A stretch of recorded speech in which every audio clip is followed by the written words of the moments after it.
Let's say I have a really important board meeting, but it's also my mom's birthday tomorrow. You can take her to the boardroom and celebrate along with that.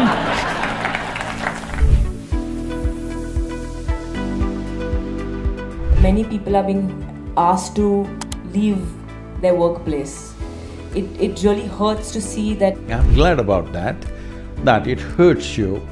Your humanity is alive, please keep it that way. How do we overcome fear of suffering? Your experience of life is determined by either you're responding to life or you're compulsively reacting to life. You must be able to profoundly impact lots of people, then everybody feels like family to you. If you unfold your genius, anything that is necessary today, you can do it joyfully.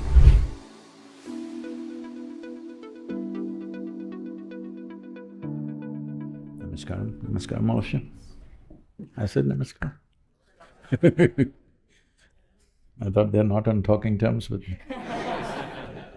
No, I think we all love you and we really look up to you. So can I start with my first question? I think all of us here are relatively ambitious people. I'm surely quite ambitious. And in the midst of all of that, I tend to forget about my own needs. So what would your advice and guidance be? How does one have a successful professional life while also maintaining a healthy personal life and, taking care of our own wellness? Well, what we call as ambition is a very constipated expression of fundamental human longing. When I say fundamental human longing, doesn't matter who you are, what you are, you want to be something more than what you are right now. Hello? Hello? Yes or no? If you know money, you're thinking more money. If you know wealth, you're thinking more wealth. If you know power, you're thinking more power. If you know knowledge, you're thinking more knowledge. If you know pleasure, you're thinking more pleasure. Doesn't matter what, currency may be different from person to person, but everybody is longing to be something more. So whatever that something more that you're longing for right now, suppose we fulfill that for you right now, are you fulfilled for life? Hello? No. You want something more, okay, that also will do it. Are you fulfilled? No. That also will fulfill the next one. Are you fulfilled? No. So essentially, you're longing to expand in a limitless way. If you want to become limitless, trying to do it through physical means is a foolish thing to do. Hello? Because the fundamental of physical existence is a defined boundary. We call this a physical body because it has a defined boundary. If I take away all the boundaries of this, it is no more physical, isn't it? So you're longing for something which is boundless through boundaries. Well, life is going to be a frustrating course. It can't be any other way, I'm saying it's fundamentally flawed. So, you have a longing to become everything, but your ambition is for something. That's why I'm saying it's constipated. You know constipation means what?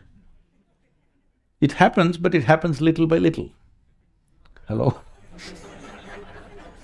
So ambition is a constipated expression of what is a fundamental human longing to expand. So your longing to expand, if you pay attention to it, you will see it is not looking for more, it's looking for all. Hello? When you're looking for all, you can't call that an ambition because you cannot have all in terms of physical having, all right? But you can make everything yours, nobody to stop you. Do you know this? I have made all of you mine, not without your permission. Is that okay? Whether you give me permission or not, I don't care. I've anyway made you mine. Can you stop me? Hello? Can you stop me? No, you think if somebody has to be yours, you have to marry them or you have to beget them or something else must happen. You need a legal paper that they belong to you. No, This planet can be yours, isn't it? Hello? This universe can be yours. It's just a question of, will you allow your consciousness to expand or will you keep it constipated? So first of all, that is ambition. In that, how to balance my personal life and my ambition. See, what you want to do, if it's not your life, why the hell are you doing it? People are always asking how to get work-life balance. I'm saying if what you're doing, your work, if it's not your life, please don't do it. Because if you're reasonably successful in your life, you spend more time with the people with whom you work than your so-called family, yes or no? Day in and day out, you're with them. Maybe only weekends you're seeing family faces depends what kind of work you're doing, you know. But if you're reasonably successful in this world, most of the time you are with people that you work with, isn't it? And if that's not your life, I'm sure it's miserable. It's like, you know, when I first went to United States some 24 years ago, they took me to this restaurant and it said TGIF, whatever. What is it, I asked? Thank God it's Friday. So, then I looked into this, where does this come from? Then all the research says, studies show that 70% of the Americans hate the work that they're doing. Hate, not dislike, they hate it. If you are hating what you do for 5 days of the week, you think 2 days will be fantastic? No, it only overdoses.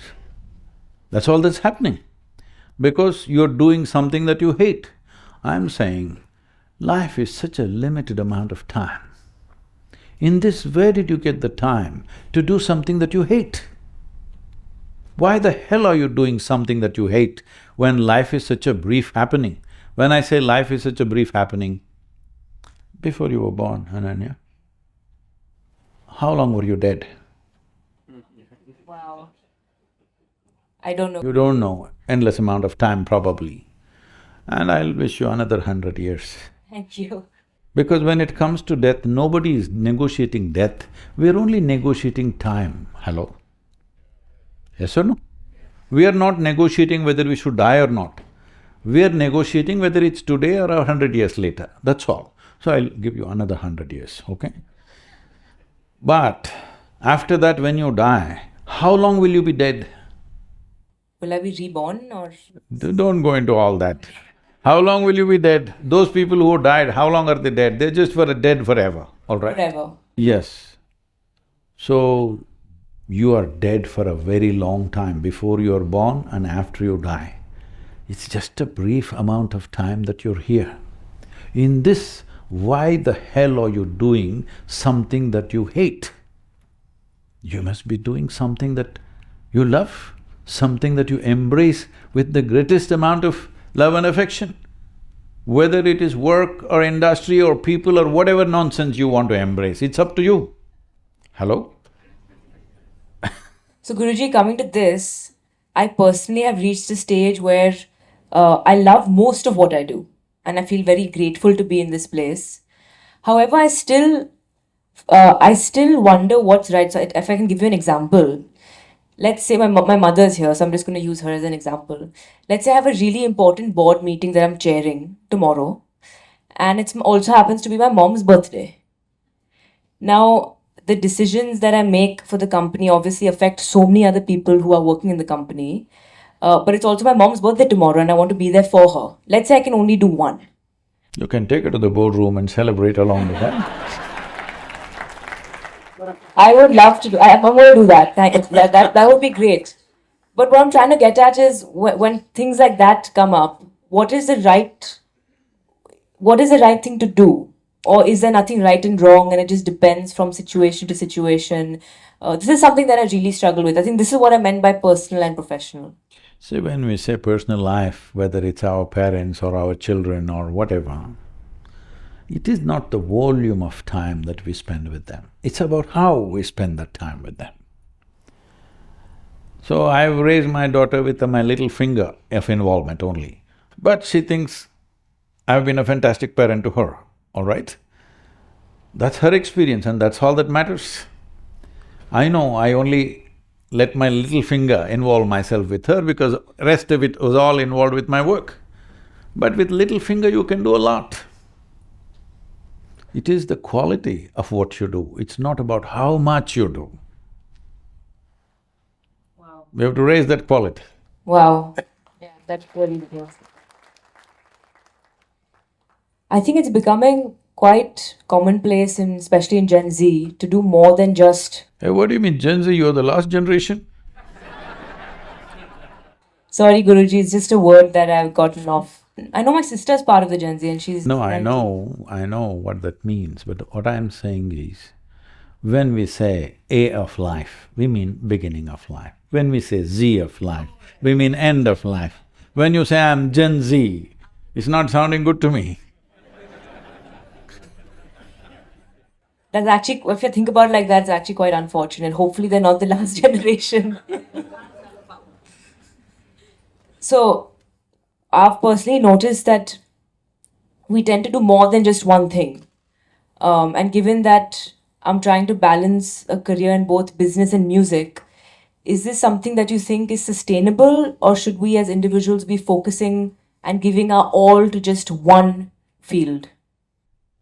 See, whether I can ride 2 horses at a time or 1 horse at a time is a question of my competence, isn't it?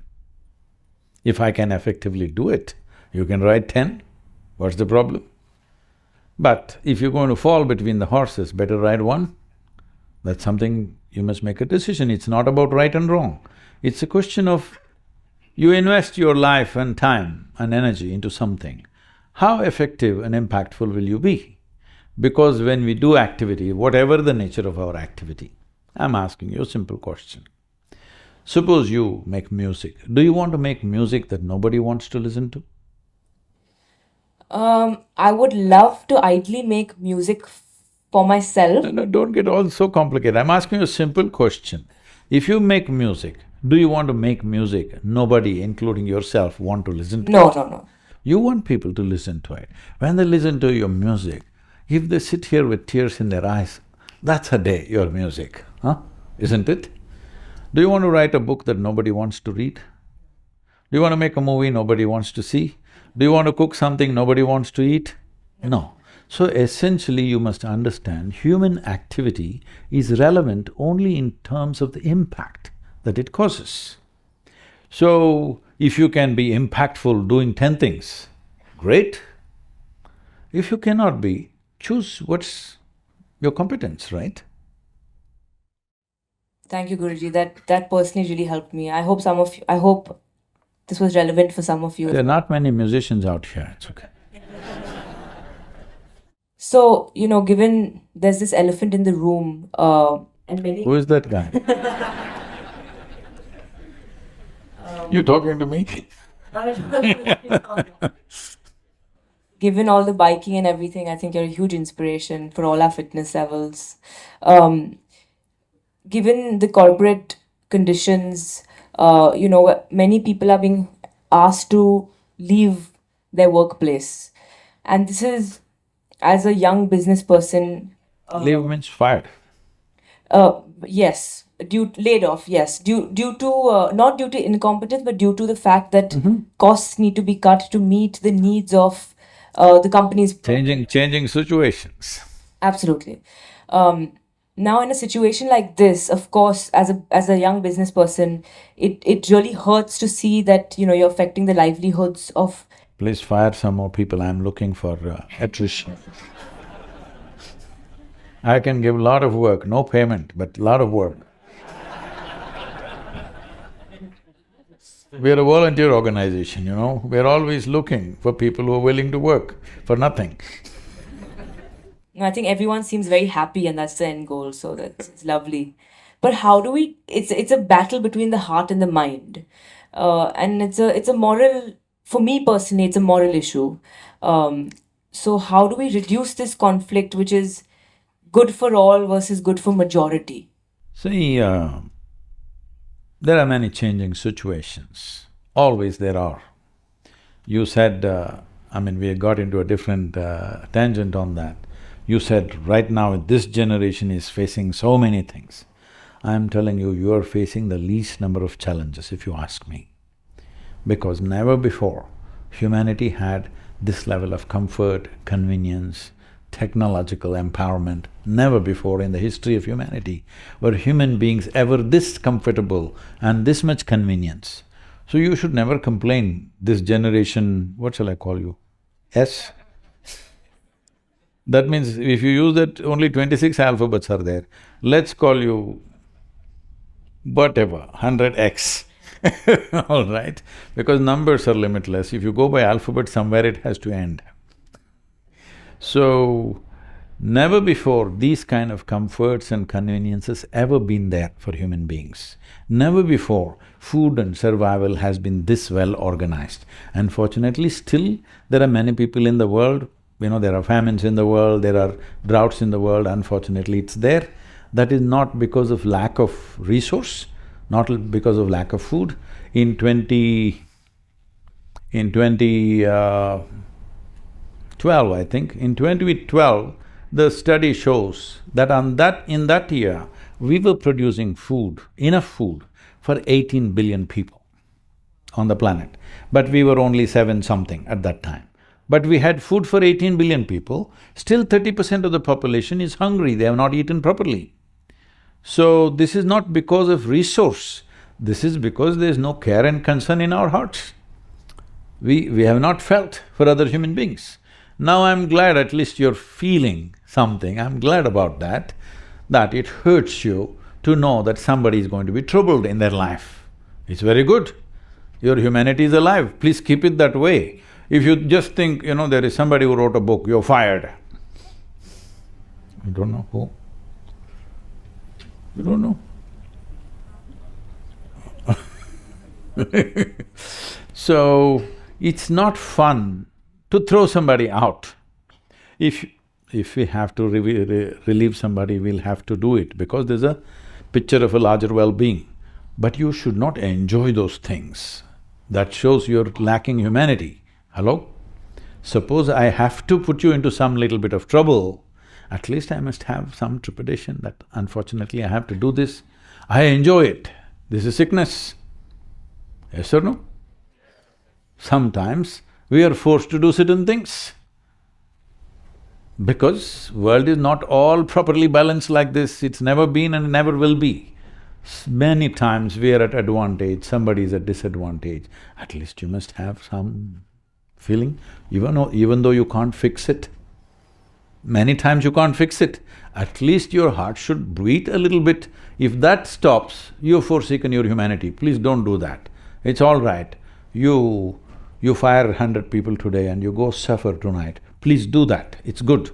It's good for you because deepening your sense of humanity will come a long way in your life, in many ways.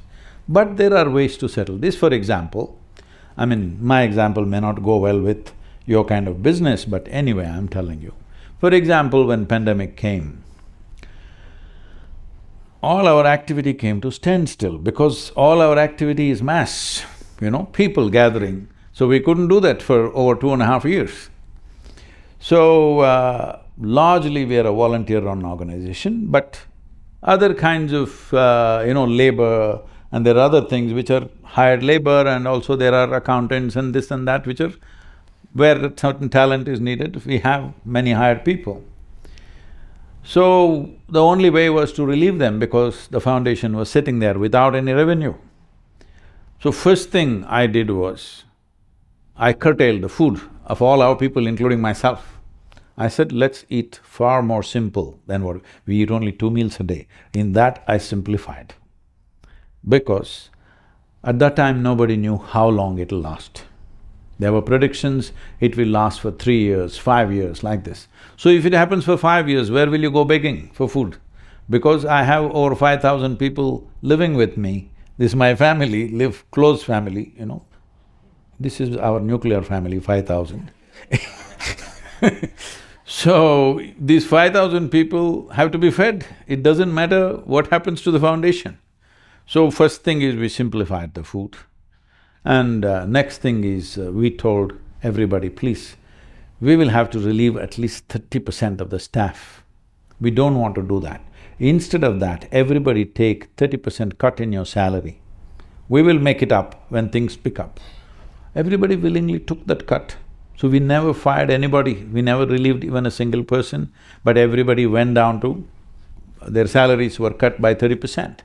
I'm saying there are ways to negotiate situations rather than simply blatantly doing things.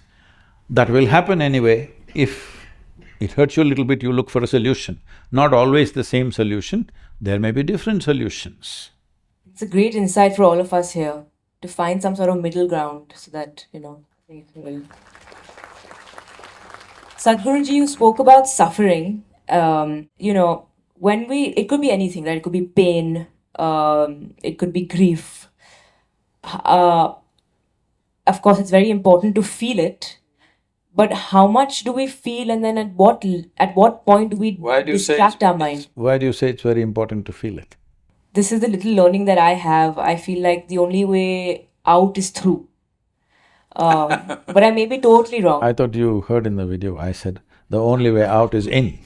I know, I heard that actually, and I was going to ask you about that as well. But how much of our pain should we be feeling? How much of it should we be distracted? Occupational therapy is something that we do. There are things like social media and all of that, our work. What's the right balance there?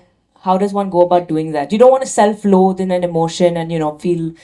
so that's something that I struggle with sometimes. You're not talking about physical pain. No, I'm talking about emotional. Yes, I get you. Right now, my right knee is in a little bit of physical pain, little meniscus, but my left knee is joyful, okay? So that keeps me joyful. Now, I want you to understand this. Pain or pleasure, where did you experience it? Where? My heart area, I think. No, don't… Outside or inside? Oh, inside. Inside. Joy or misery, where did you experience it? Inside. Inside. Agony or ecstasy, where did you experience it? Inside. Inside. Light or darkness, where are you experiencing it? Inside also. Inside only. So every human experience is happening only within you. What happens within you must happen your way, isn't it? I may not happen your way, these people may not happen your way, but you must happen your way, isn't it? What happens within you must happen your way. World will never happen 100% your way. Anybody? Your world is happening 100% your way? No, not your husband, not your wife, not your children. So giving up on all of them, you got yourself a dog, but he does his own thing. Even they do their own thing these days.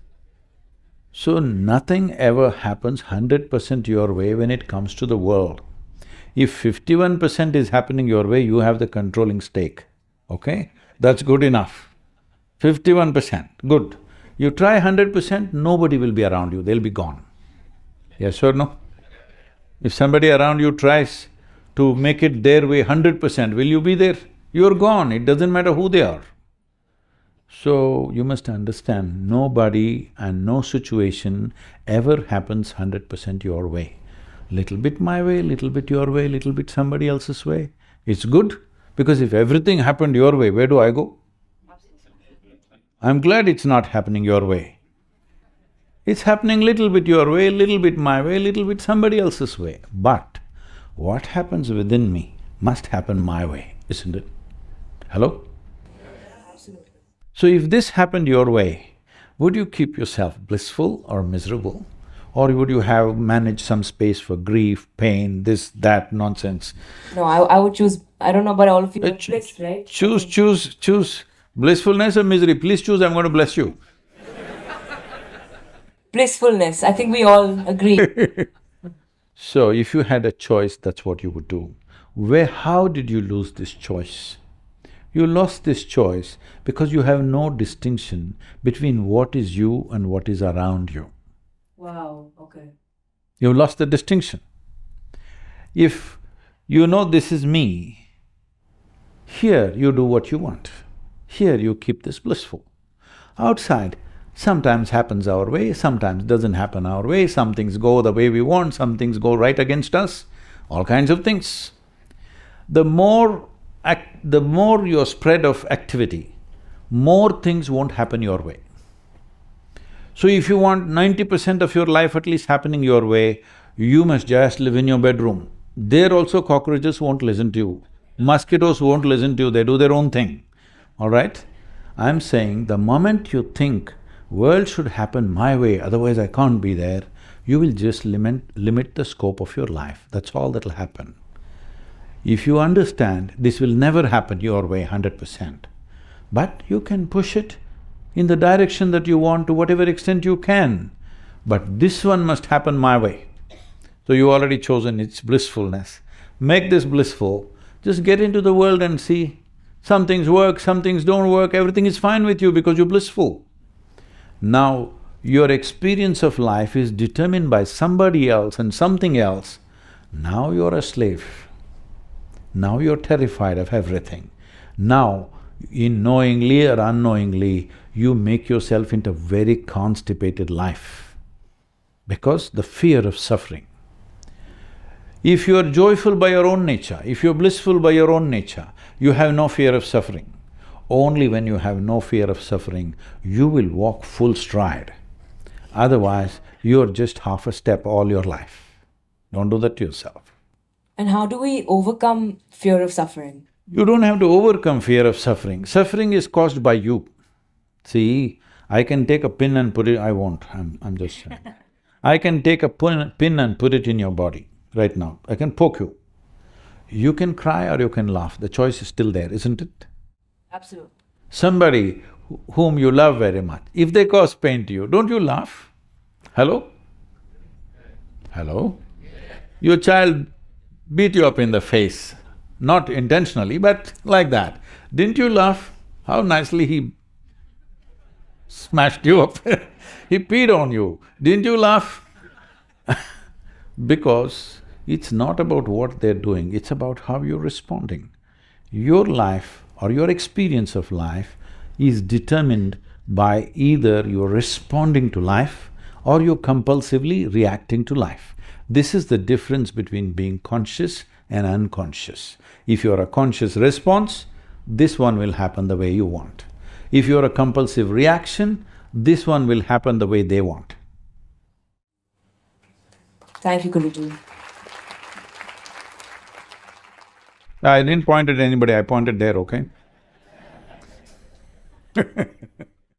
I think many of us, our companies have a larger vision of achieving something, of creating impact more than just financially or maybe even financially.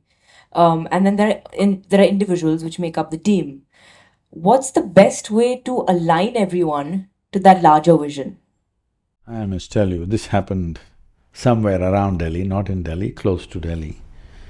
Almost 15 years ago, I'm doing an event for one of the, the top mega multinational companies.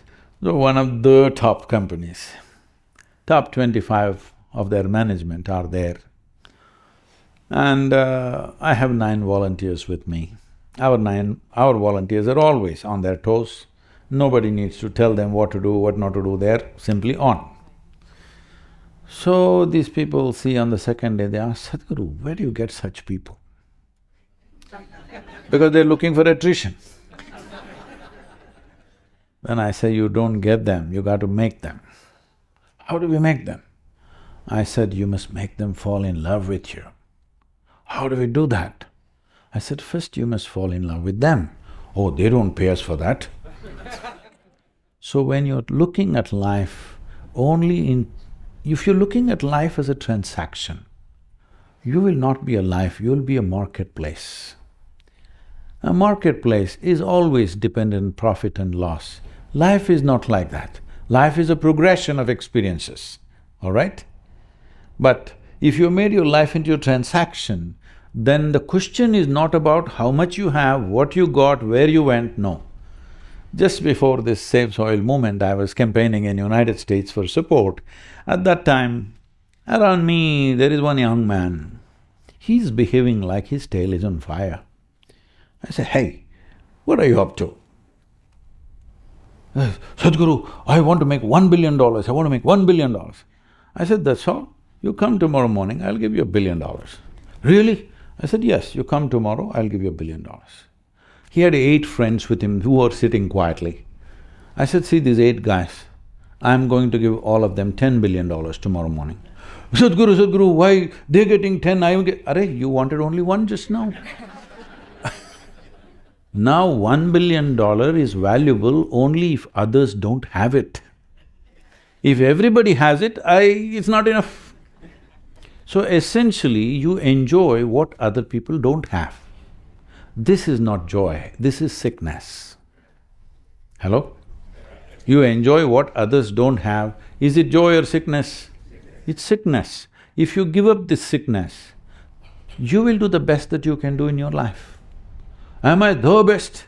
There is no such thing, all right? There is no such thing as the best. The best that you can do in this life, if the times in which you live allows that, that's a great benediction. Because lot of things that we are doing are a consequence of the times in which we exist. Yes or no? If you were here 500 years ago, would you be talking all this corporate stuff? No, definitely not. So it is the times in which we exist which has allowed us to do certain things. Let's do our best. That is, whatever potential you have should find expression. If you're doing something significant, where do you have the time to see whether this guy has it or not? If you see what you're doing is very significant, you don't have time to see who's got what, who doesn't have what, and whether they have it or don't have it doesn't make a difference because what you're doing is significant enough. So if you understand what is significant enough, every other barrier will be crossed. You know, we are a volunteer organization. Can I say something, volunteers? I take permission. Volunteer organization means nobody is trained for the job, okay? Everybody is enthusiastic, everybody wants to do everything, but they're not trained for the job. And you can never fire them for inefficiency because they're volunteers, you didn't hire them, all right? So, this is a different kind of management. If you want to go crazy, come and manage Isha Foundation, like that. But all our events, everything, they work like clockwork. Before Corona, now it's come down a little bit, we'll pick it up now, it's gone into various other areas. Otherwise, on an average, over 260 to 270 events were happening on any given day. Not a single event has been abandoned ever in the last 30 years. So that must be good management, all right?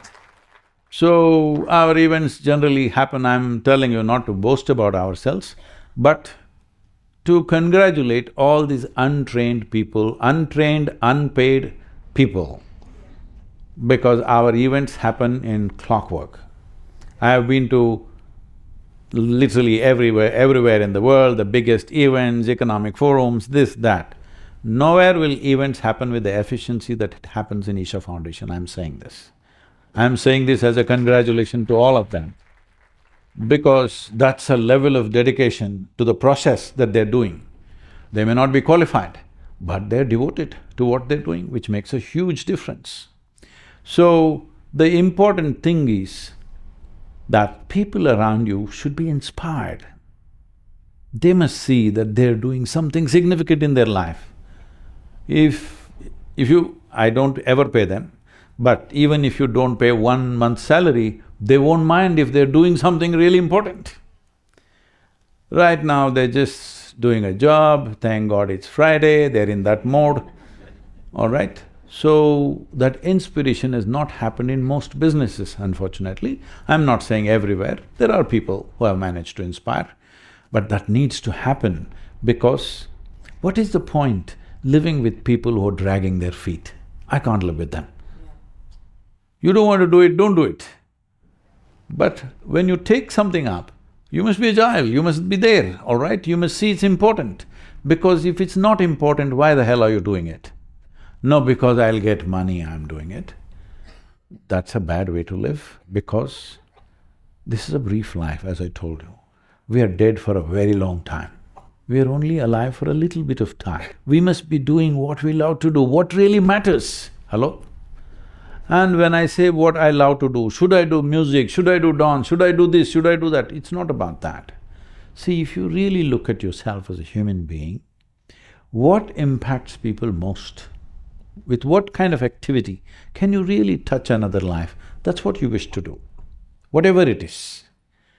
You can touch people with business, you can touch people with industry, you can touch people with politics, with spirituality, with art, music, in every way you can touch. Only thing is, what is your consciousness? Are you doing this to make yourself great, or are you doing this because you genuinely want to touch another life? So once you touch another life, why do you call a handful of people your family and the rest are out? Because somewhere you touch their lives. And you're only able to touch one or two lives in your entire life, it's a constipated life. You must be able to touch a lot of people. Hello? Yes or no? You must be able to profoundly impact lots of people, then everybody feels like family to you. So if everybody is feeling like family with you, or family means not in the usual structure, I'm saying they're really, looking up to you because they know what you're doing is significant and it's significant for them, they'll do their best and of course you'll pay their salaries. And if everybody is agile and doing their best, that's the best you can get out of anybody, isn't it? Guruji, you had mentioned that leadership means partnership, cooperation, mentoring and support and not dominance, which is lovely. I guess, how do we as leaders keep our ego in check? Where is your ego? Show me, I'll fix it right now. Where is it? Somewhere within my system, I guess. Where? Tell me, is it in your foot? No, I think my upper body somewhere. I can only make guesses. Your dentures? Dentures? Dentures, I'm asking. Real teeth. Yeah, is it in… No, I'm… Oh. It's called denture, I didn't mean to say artificial dentures. See, you're Generation Z, you use language in a certain way. No, Guruji, I'm not Gen Z. I'm a millennial, I think. You're Y. I'm Y. So Y is a good generation. Somewhere in the No, middle. Y is a good generation. Whatever you see, you ask why. That's a good generation. Very true. We do question a lot, I think. I don't know if it's a good thing or a bad thing. Question is never a problem. As I told you before we came here, people are always saying, Sadhguru, can I ask any question? Because I don't want to ask a wrong question. I say, how can a question be wrong? Only an answer can be wrong. That's my problem. I may say something wrong. When you're asking a question, how can you ask a wrong question? Is there such a thing? That is only in the, high school examination, they asked you a wrong question.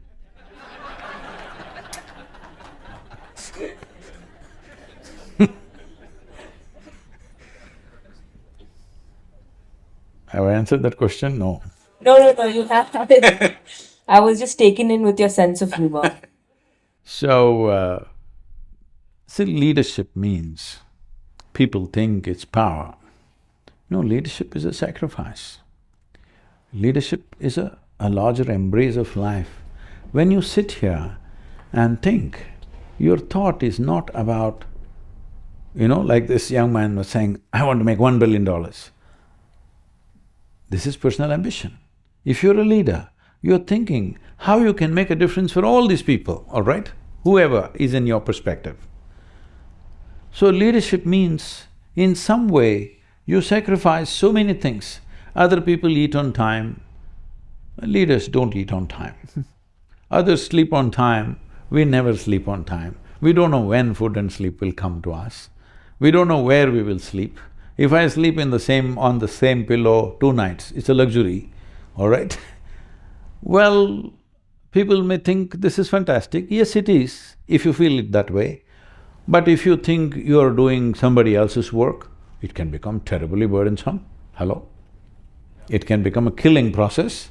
But if you see you're doing something significant and this is what you wish to do, then what you do, leadership is not a… Leader, see, first of all, Anybody calling themselves a leader is, I think it's quite ugly.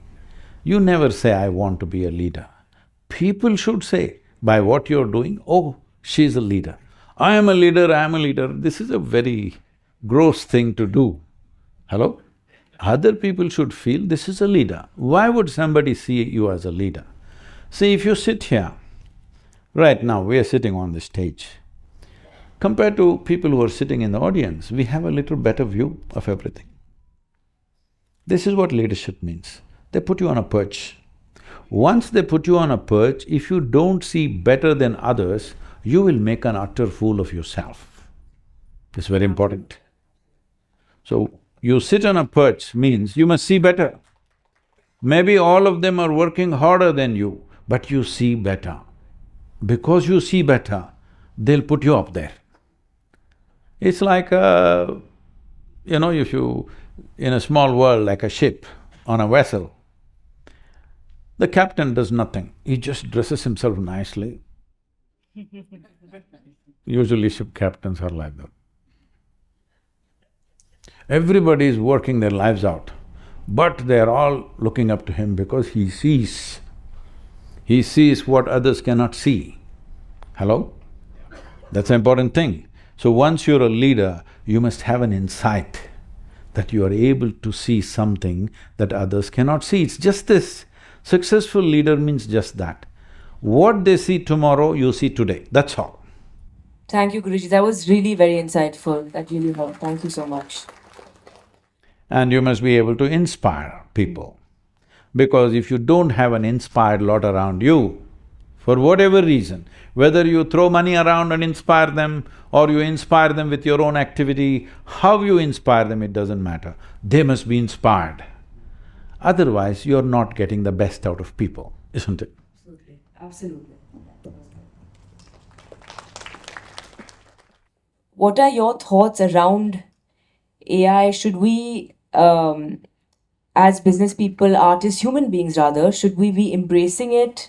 Because of course it does make things more convenient, or is it something that should be, not encouraged at all? See, in 2017 and 2018, I was invited for a lot of artificial intelligence conferences. I said, why me, I'm not an artificial intelligence, why… I'm not a technical person, why are you calling me for these artificial intelligence conferences? So all these professors and academics who are there in these kind of places, they're saying, we are all really worried that we will lose our jobs. I said, I'm so glad academics lose their jobs, means it's a joy, all right? Then they said, when we look at you, probably if everything becomes AI, you're the only guy who will be relevant, so we want you to tell us what is it. I said, see, this you must have foreseen beforehand, you did not foresee. I foresaw this long time ago. Anything that you can accumulate data-wise in your mind, you can accumulate certain data, process, analyze and throw it out. This a machine can do better than you. Anything I want to lift this with my hand, maybe I'm very strong, I can lift you with the furniture, but a machine can do it better than me, yes or no? I remember in 70s, nobody old enough to be, in 70s, sir? No. So, generation W, is it? Whatever, in 70s, there was news all over saying that in Mazagon docks, the coolies have all gone on strike. Why means, they were setting up the first gantry in Mazagon docks. Till then, those days the largest ships were approximately 125,000 tons. To unload a 125,000-ton ship, they were taking 24 to 28 days, one ship.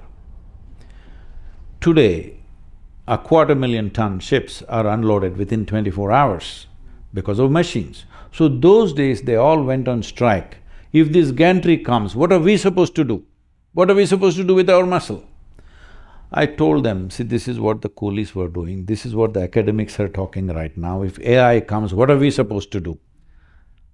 All the coolies, what are they doing now? You must ask them and you must do that.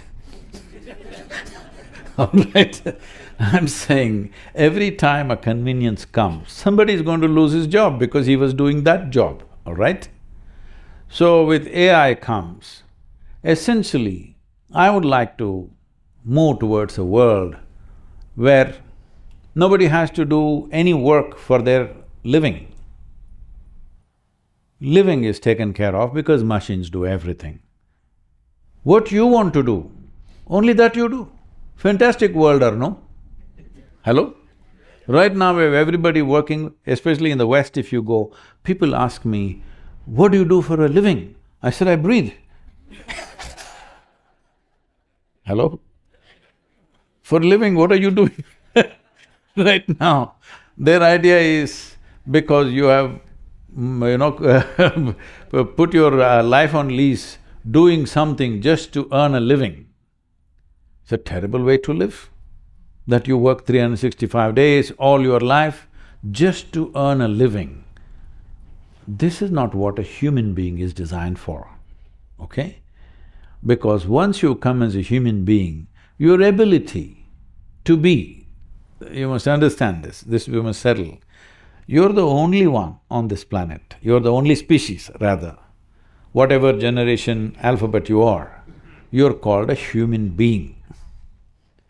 Did you call a tiger being? An ant being, an elephant being? No. They're all creatures. You are a being. What this means is, you are the only one who are capable of determining how to be. If you knew how to be, what is the problem? Hello? If you knew how to be blissful or miserable, what's the choice? Blissful. Blissful. So if you knew how to be, what is the problem with life? Whatever you can do, you will do your best, and when it's your time, you go. Hello? Yes or no? Only because you don't know how to be, you are making a signs of all your misunderstanding of life. I'm gonna just put another question in, because I'm selfish, I'm being greedy. How do we remain attached enough to enjoy what life has, yet detached enough so that we can live without materialistic things around us? It's a very Indian problem. Attachment, detachment.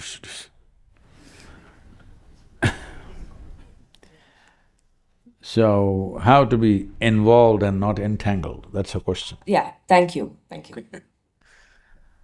See, people are saying, because they are reading Bhagavad Gita with half a brain. No, because they all say only my left works, my right works, whatever, People these days it's fashionable to say my left brain says this, my right brain says this, so half a brain is working. With that they read Gita and they come to their own conclusions, that Krishna said you should not be attached.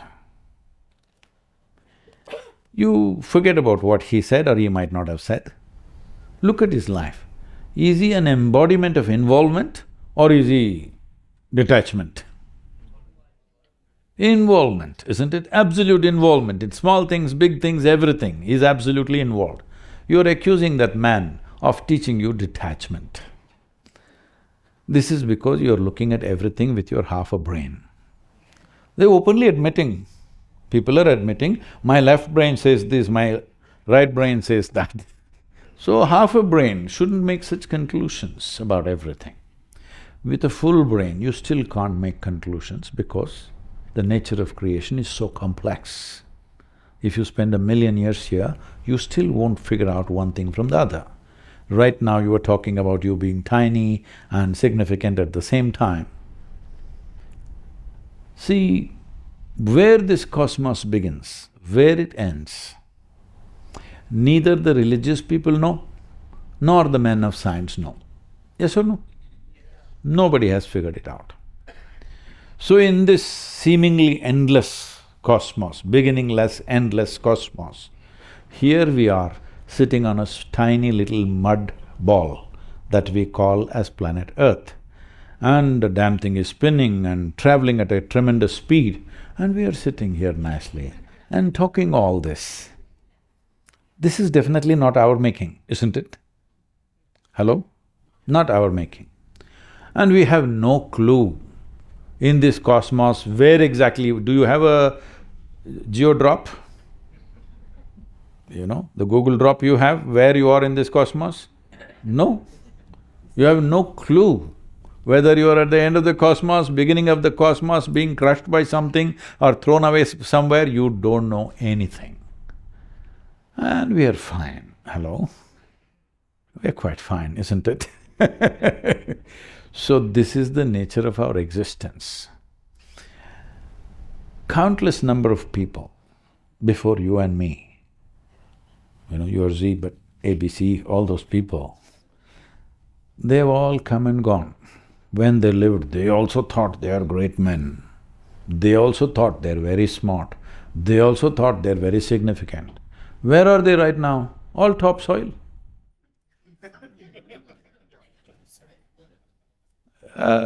Not you, me also.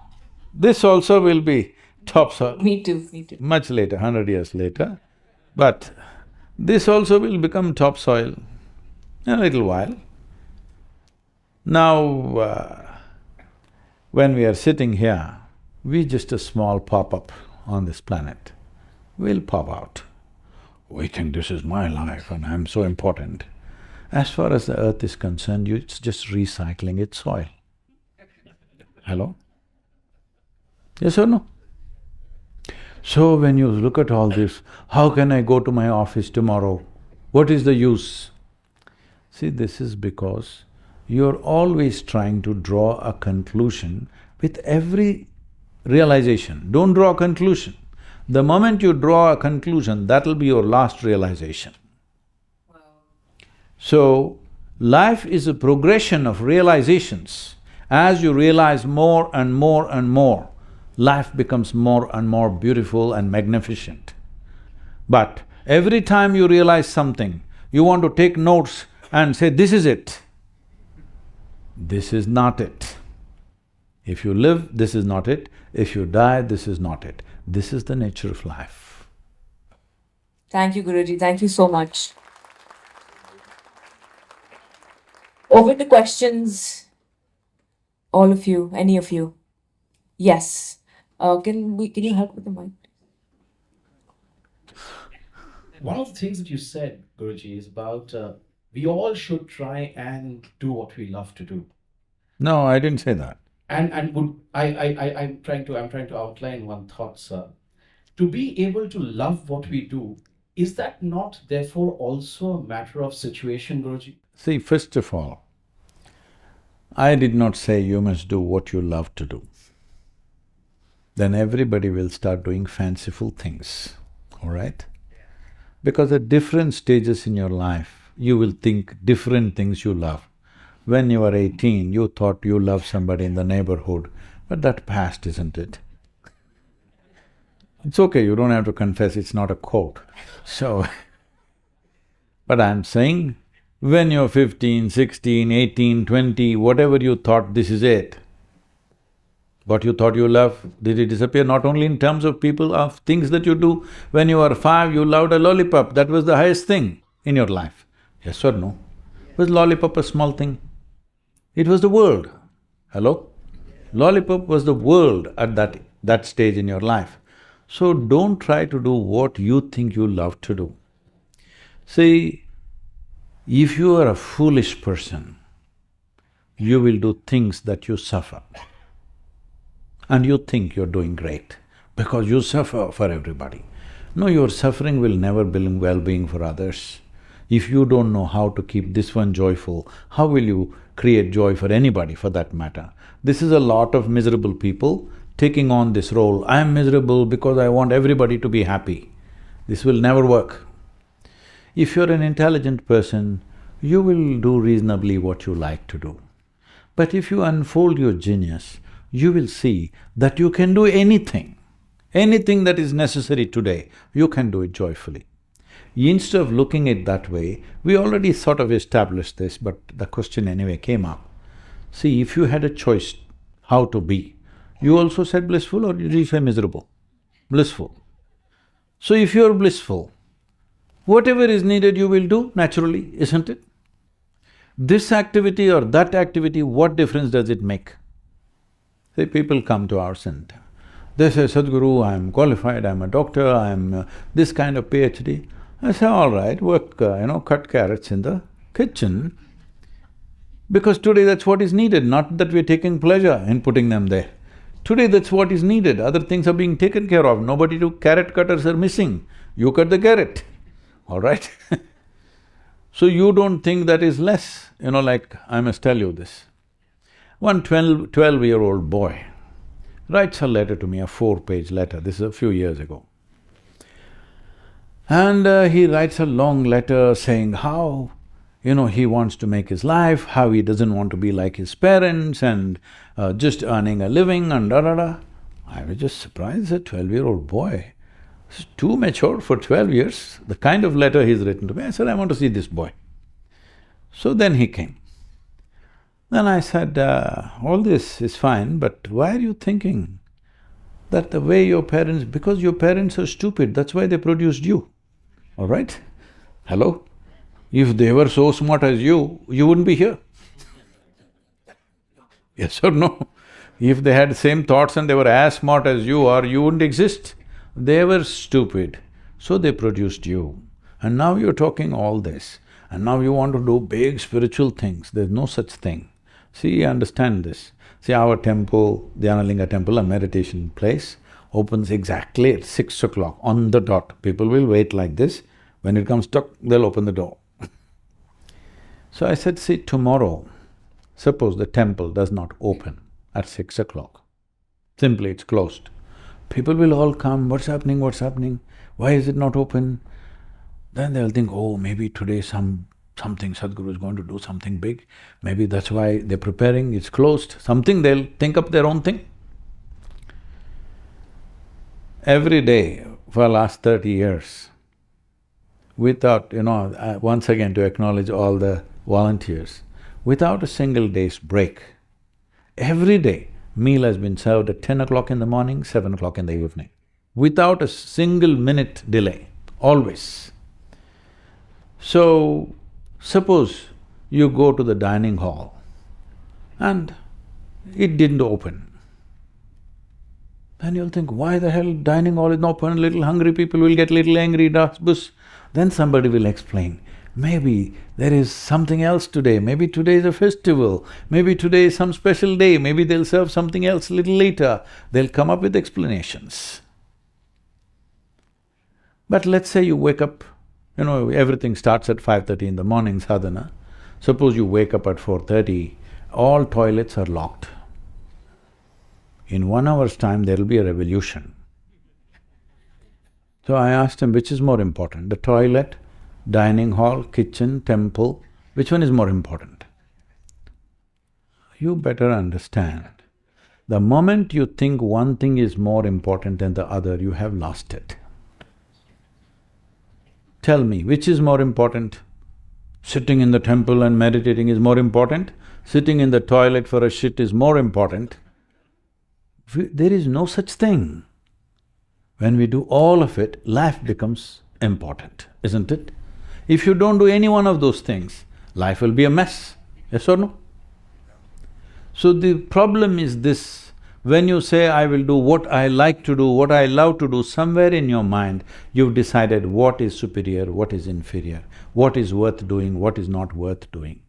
This will go away in you the moment you're blissful by your own nature. Whatever is needed, you do. Different people will function according to their competence, but what is needed, you do at that given moment.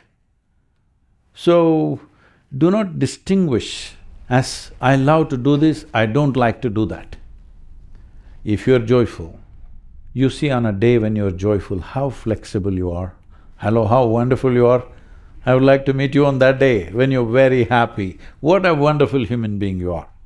Another day you're little unhappy, little dragging your feet, little depressed, frustrated about something, or you could be a nasty human being, isn't it? This is true with every human being. This is the mistake we have made about humanity. We tried to produce good people. Good people are insufferable.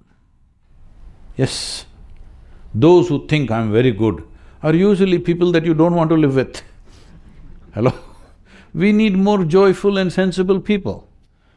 Can I tell a joke to him? He's a lawyer. So this happened. I'll tell him a joke because he's a lawyer, he must laugh.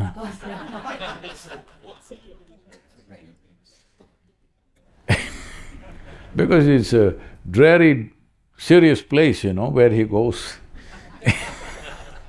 So on a certain day, Shankaran Pillai called his 3 sons. And he said, "You good-for-nothing people, you idiots, go do something good in the world."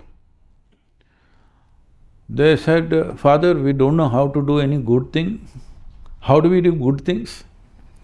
We don't know any such thing." Said, "Go help somebody, do something good you do."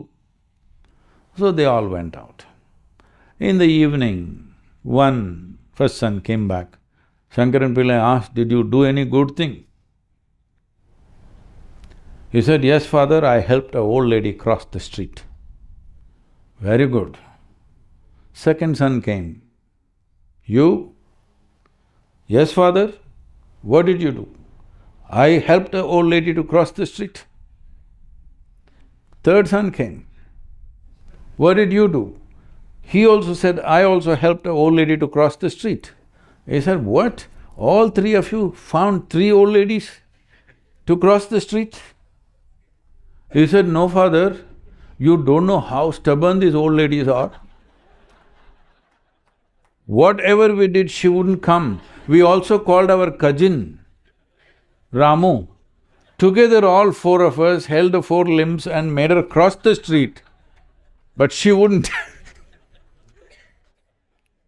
You can do good things like this. Anyone else? Is that okay, Guruji? I'm a professional comedian and I also do executive coaching. My question is, how can I improve my skills in engaging people better and improving how they have their learning journeys? See, if you understand you're very stupid, you can be funny. If you think you're smart, it's very hard to be funny. No, people are not getting it. See, the thing is, as we already went through, we are a tiny speck in this universe, da-da-da. We don't know a damn thing. Hello? We've assumed all kinds of things. We've assumed and invented all kinds of things to somehow bring some solace to ourselves. We don't know a damn thing. This is the fact. Yes or no? Neither religions nor science knows a real damn thing about what is life. We know a few things for practical purposes. Beyond that, we don't know anything. How is our existence happening here in the middle of nowhere? No, God created us. Well, you must be a nursery school child to go with that story. Anyway, the important thing is, if you really look at existence, if you look at one leaf, if you look at it for one whole life, you will not still understand it. You're pretty stupid, isn't it? If you understand that in the larger intelligence of this existence, your intelligence is such a puny little thing, then you will be funny naturally. If you think you're smart, then it's very hard to be funny, because if you cannot laugh at yourself, how can you laugh at somebody? You'll be sick if you simply laugh at other people, isn't it? How do I find that perfect spot between contentment and chasing an ambition? Basically, the reality of my life and the expectation that I have of it. See, contentment means containment. Why would you want to contain yourself? Because you're afraid if you overstep, you may suffer. This is what I've been talking from the beginning. If you know how to be blissful by your own nature, one thing that happens to you is you have no fear of suffering. Only when you have no fear of suffering, you can walk full stride, no problem. Because what happens outside of you does not change the experience of your life. You know, we're doing huge projects around the world. Whatever we can do, everything. People around me sometimes say, Sadhguru, if you take this, we don't know whether we'll do this, whether we'll be successful in making this happen. I say, why are you worried about success? It's about doing what we think is needed. It may work, it may not work. Anyway, shall I tell you my problem? Can I share my problem with you? This happened. This is the 40th year that I'm teaching like this. It started in 1982. So, on that day, I just sat in one place and suddenly I exploded into an ecstatic state where like every cell in my body is dripping ecstasy. And I thought I'm sitting there for 10–15 minutes, but when I opened my eyes, about 4.5 hours had passed. For the first time, tears, me and tears were impossible. Tears to a point my shirt is all wet. I'm sitting there for 4.5 hours, dripping ecstasy, there's no way to describe this. I'm a super skeptical person at that time. I'm a hardcore atheist at the time. And then I shake my head and think, what's happening to me? Maybe I'm going off my rocker. Then I ask my closest friends, something is happening to me. If I close my eyes, I'm gone. Come on, what did you pop, tell me? Those were the days of mushrooms and this and that. Come on, what did you take? Where did you get it? I knew there was no point talking to anybody because there was no context to what was happening within me. I am not raised in any spiritual whatever. We were not forced to practice any religion at home, very agnostic kind of family, so I've barely ever been to a temple or a puja or anything in my life. So I don't know anything, all I know is I've hit a gold mine. If I close my eyes, I'm gone. So this started happening more and more. In about 6 to 8 weeks, it got established like a living experience. Then I sat down and made a plan. I was only 25. I sat down and made a plan. On that day, the world's population was 5.6 billion people. I just thought, who wouldn't want to be absolutely ecstatic for no reason? Simply, if you close your eyes, you're gone, boom. Who wouldn't want it? I couldn't imagine one idiot on the planet who wouldn't want it. So 5.6 billion people, I made a plan, in 2.5 years' time, I will make everybody blissful. Here I am 40 years later. Population has become 8 billion, generation Z has come, XYZ, whatever. And today people say we've touched over 2 billion people, but that's not my idea of a humanity, it's 8 billion plus. So, I'm destined to be a failure. I will die a failure, I know this. But I will die a blissful failure. Do you want to be a blissful failure or a successful, constipated person? You think you're successful because you set up such small goals for yourself. I did it. What's the point of that? You set up something that is larger than yourself, something that you cannot do in this lifetime. If you take 2 steps, somebody will take the next step. So my blessing is you must die a blissful failure. Is it okay?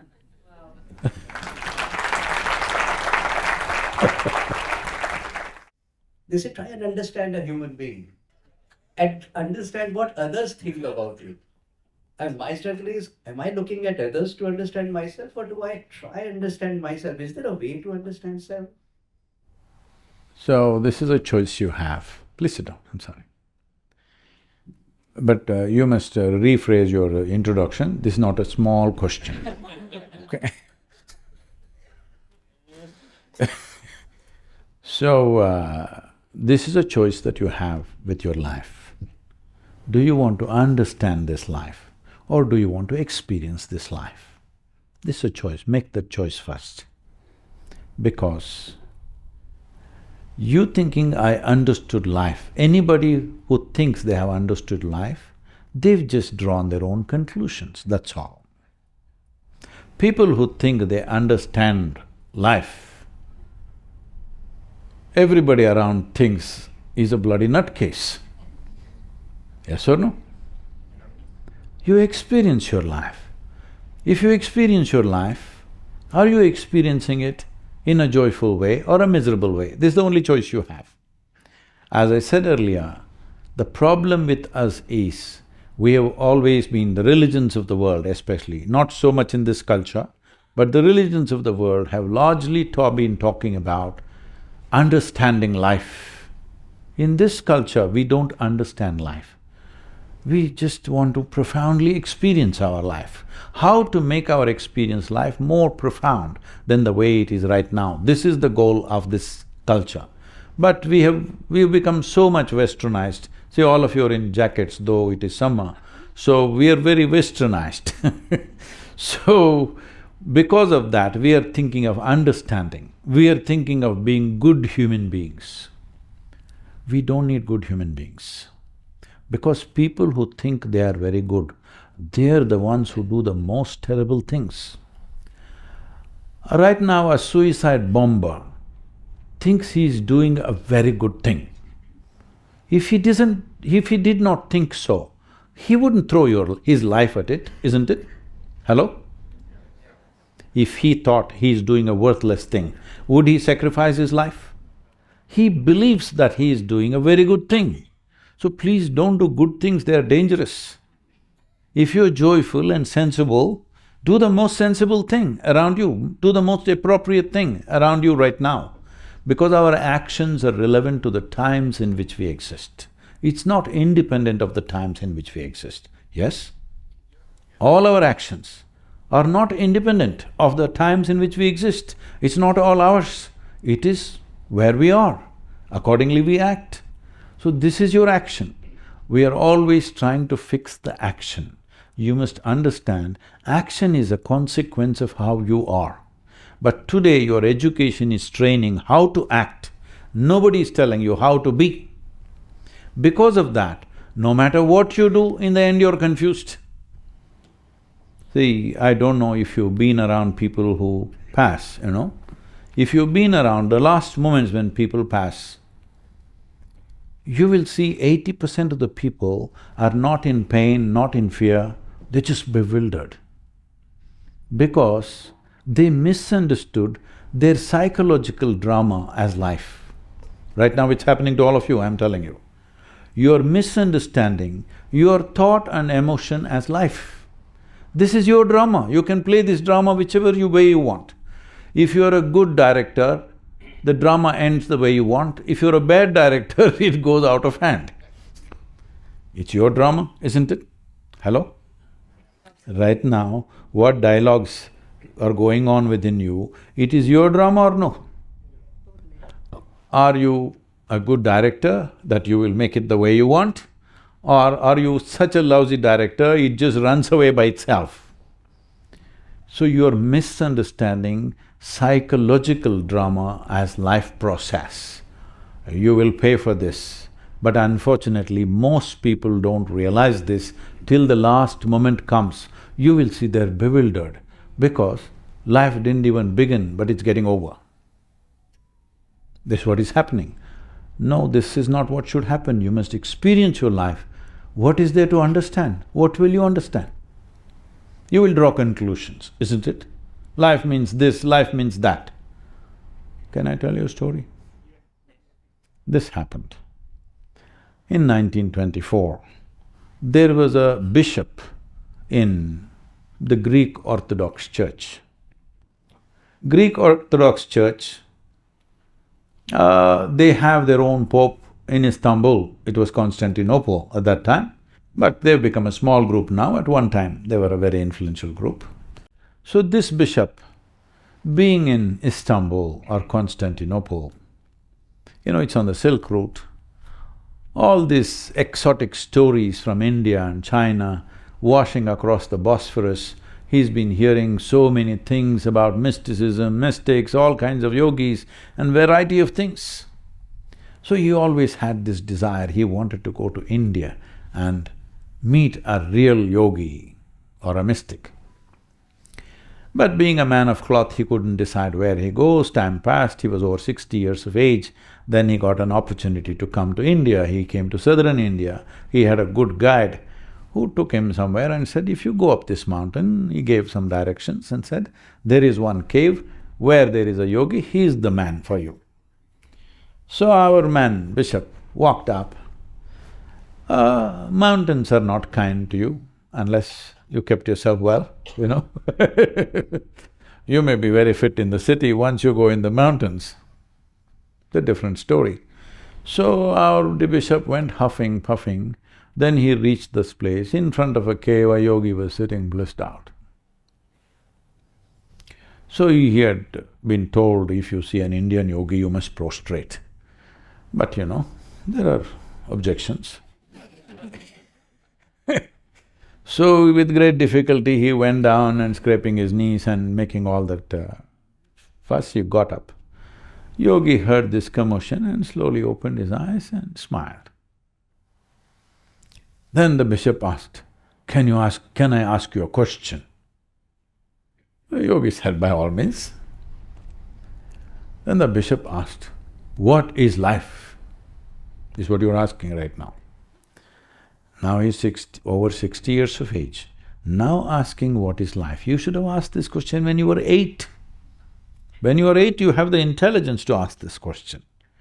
But maybe you were too playful, you did not ask. At least when you're 16, you should have asked, because that is the time questions will plague you. You somehow dodged that also. Now you are over 60, you're asking. Good, better late than never, at least you're asking now. So when he asked, what is life? The yogi went into raptures. Life is like the fragrance of jasmine upon gentle spring breeze. So, what? Fragrance of jasmine upon gentle spring breeze? My teacher told me, life is like a thorn. Once it gets into you, if you sit, it hurts, if you stand, it hurts, if you lie down, it hurts. For most people, it's become like that, isn't it? Whatever they do or they don't do, it hurts. If they do something, it hurts, if they don't do that, it hurts. Then you are saying life is like fragrance of jasmine upon gentle spring breeze? So yogi said, that's his life. So I'm saying, this life, what you call as life, is not a defined quantity. You can make it what you want. This is the beauty of our existence. Instead of making it a profound experience and a constant exploration, you want to define. Because if you want to understand, you must define, isn't it? You cannot understand something which is not defined. The moment you're defined, you're already in a box. No, I'm being gentle with the box, you understand? Yeah. It's been absolutely enlightening conversation, and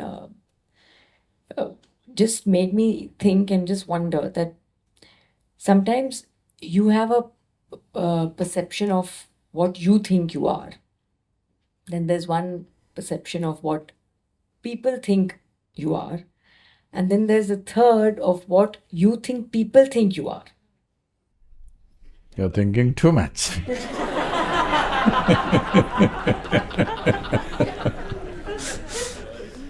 That's part of my see where I get the overthinking from. No, there is no such thing as overthinking. Yep.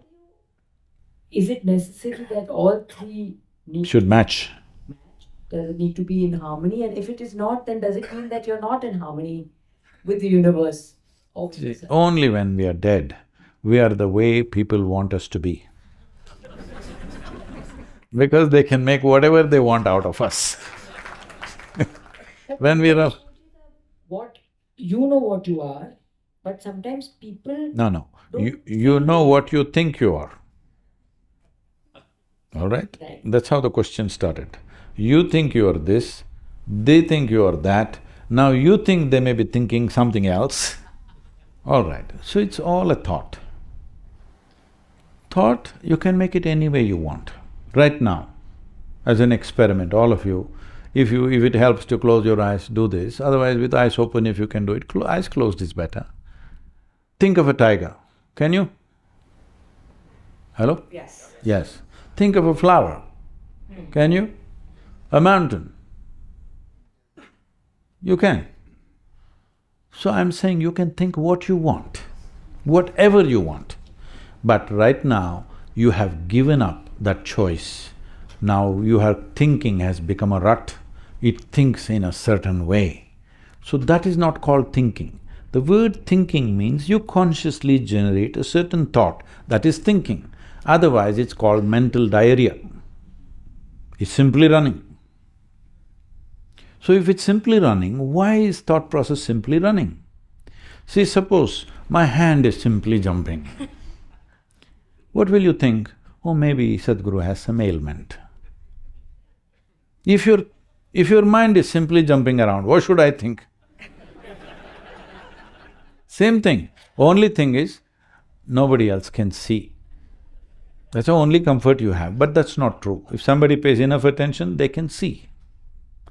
So, this is not one person's problem, this is because there's a fundamental flaw in how we perceive ourselves. When I say how we perceive ourselves, what we call as our body. Were you born like this, ma? Just like this? You were just this much. Smaller? Yes, she was also small, you can't believe that? Oh, my mother small? No. No, she was only this much. Slowly it became this much. How? How? What made it like this? Food that we eat, isn't it? So what you call as my body is accumulation of the food that you've eaten. The food that you've eaten is just a piece of the planet, isn't it? We get it now, it's great. Otherwise, one day when they bury us, we will get it anyway. There's no problem about realization. When will it happen is the only question. If it happens soonest, we'll live one way. If it happens latest, we die one way, okay? So, body is an accumulation, am I correct? Yes. What you call as my mind, this is an accumulation of impressions that you have taken in. What you see, what you hear, what you smell, what you taste, what you touch, from this you have accumulated so much.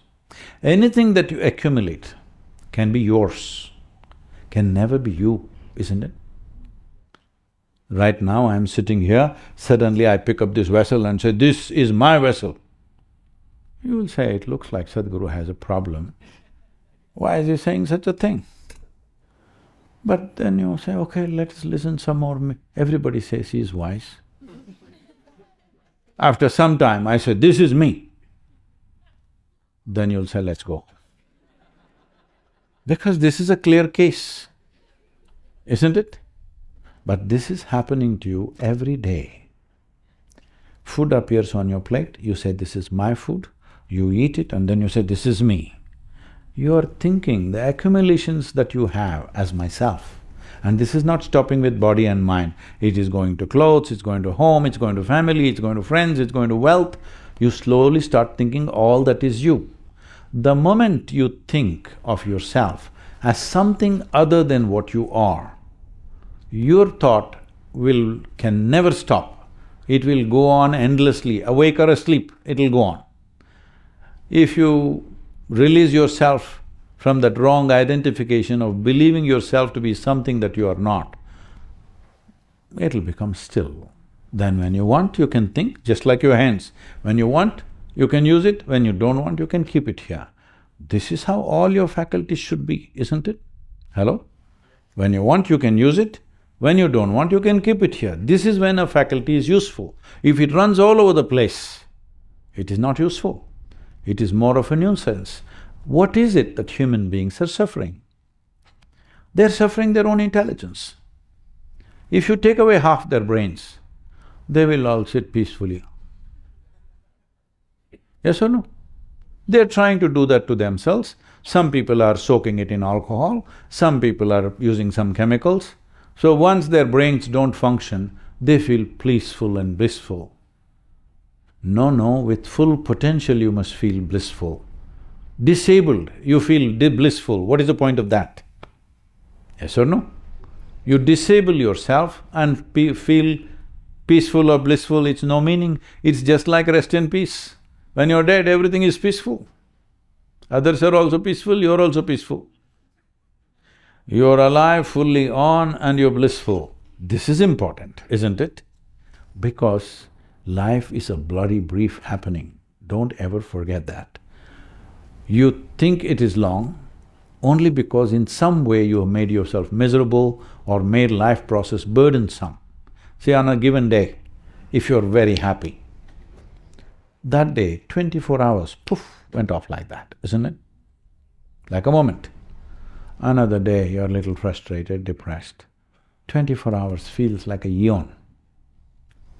So only miserable people can have a long life.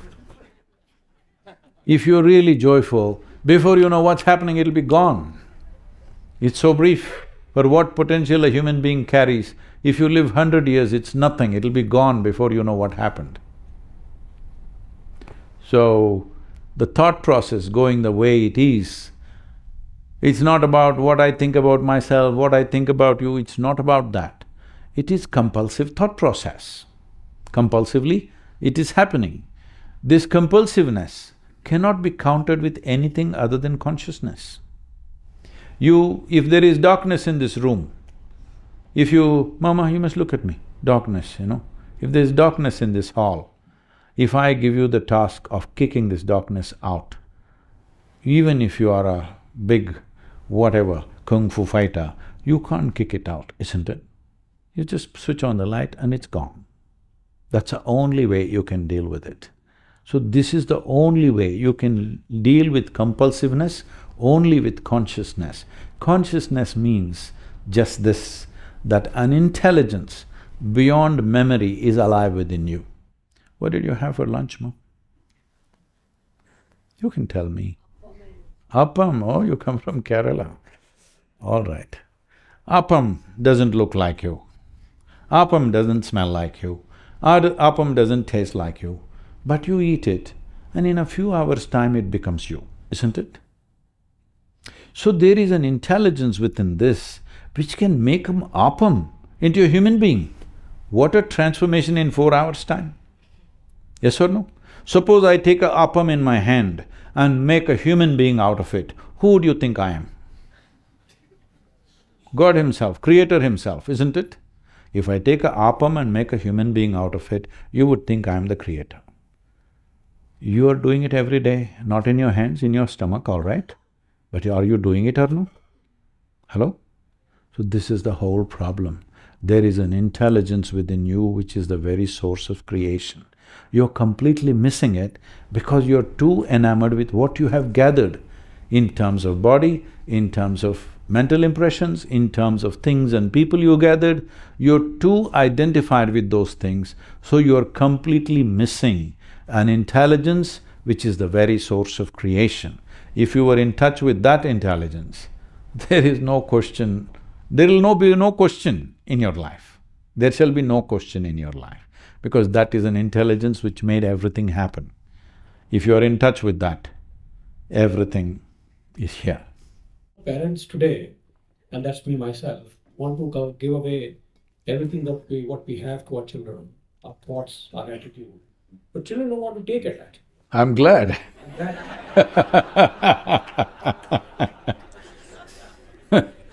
I am glad that you have reasonably intelligent children who are not taking up your thoughts and your attitudes. And that creates a conflict at home. So how do we create a better, harmony at home? See, if you wanted that your children should be just like you, then, that is possible if you were some other creature. That is not possible for a human being. Your children need not be like you at all. They must think, live and do something that you could not imagine. So when they do something that you cannot imagine, you will freak, all right? You're freaking, not because they're going wrong, you're freaking because they're not like you. Because when they're not like you, they're not your property anymore. They never were your property. You must understand, you only give them a body, you can't create a life, that's not your making.